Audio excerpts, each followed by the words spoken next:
Isaiah chapter 16. Send the lamb to the ruler of the land, from Selah, by the way of the desert, to the mount of the daughter of Zion.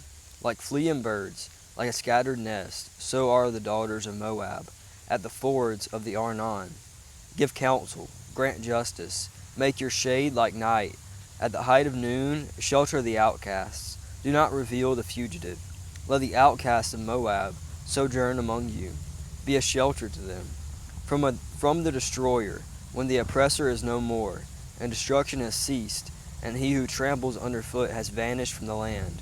Then a throne will be established in steadfast love, and on it will sit in faithfulness in the tent of David, one who judges and seeks justice, and is swift to do righteousness. We have heard of the pride of Moab, how proud he is, of his arrogance, his pride, and his insolence. In his idle boasting he is not right.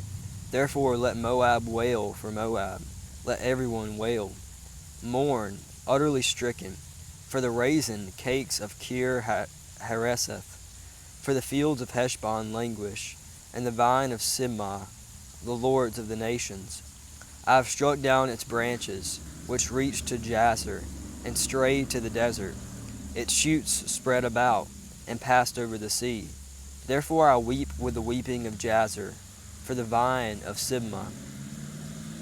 I drench you with my tears, O Heshbon and Eliah, for over your summer fruit and your harvest the shout has ceased. And joy and gladness are taken away from the fruitful field. And in the vineyards no songs are sung, no cheers are raised, no treader treads out wine in the presses. I put an end to the shouting. Therefore my inner parts moan like a lyre for Moab, and my inmost self for Kir Hareseth. And when Moab presents himself, when he wearies himself on the high place, when he comes to the sanctuary to pray, he will not prevail. This is the word that the Lord spoke concerning Moab in the past. But now the Lord has spoken, saying, in 3 years, like the years of a hired worker, the glory of Moab will be brought into contempt. In spite of all his great multitude, and those who remain will be very few and feeble. Chapter 17. An oracle concerning Damascus. Behold, Damascus will cease to be a city, and will become a heap of ruins. The cities of Aurora are deserted. They will be for flocks, which will lie down, and none will make them afraid. The fortress will disappear from Ephraim, and the kingdom from Damascus. And the remnant of Syria will be like the glory of the children of Israel, declares the Lord of hosts. And in that day the glory of Jacob will be brought low, and the fat of his flesh will grow lean.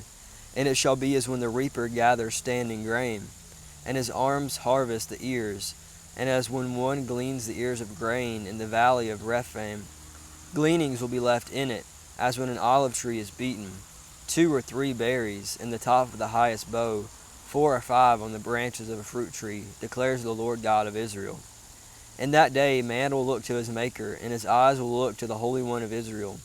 He will not look to the altars, the work of his hands, and he will not look on what his own fingers have made, either the Asherim or the altars of incense.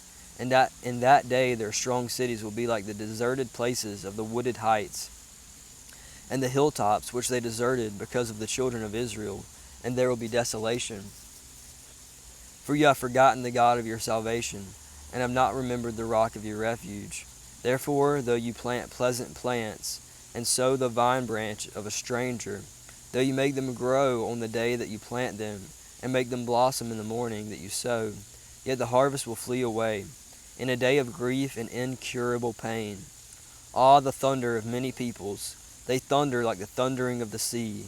Ah, the roar of nations! They roar like the roar of a mighty mighty waters. The nations roar like the roaring of many waters, but he will rebuke them, and they will flee far away. Chased like chaff on the mountains before the wind, and whirling dust before the storm.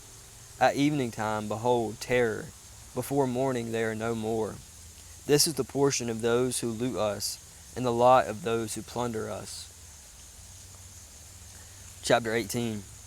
All the land of whirring wings, that is beyond the rivers of Cush, which sends ambassadors by the sea, and vessels of papyrus on the waters.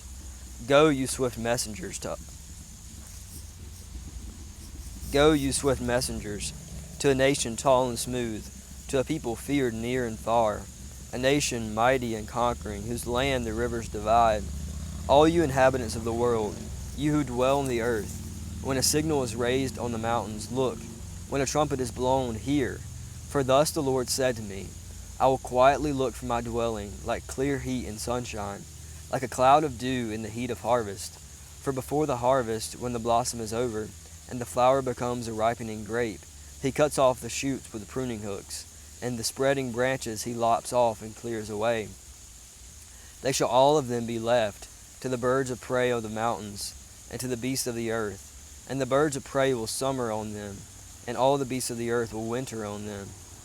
At that time tribute will be brought to the Lord of hosts, from a people tall and smooth, from a people feared near and far, a nation mighty and conquering, whose land the rivers divide, to Mount Zion, the place of the name of the Lord of hosts.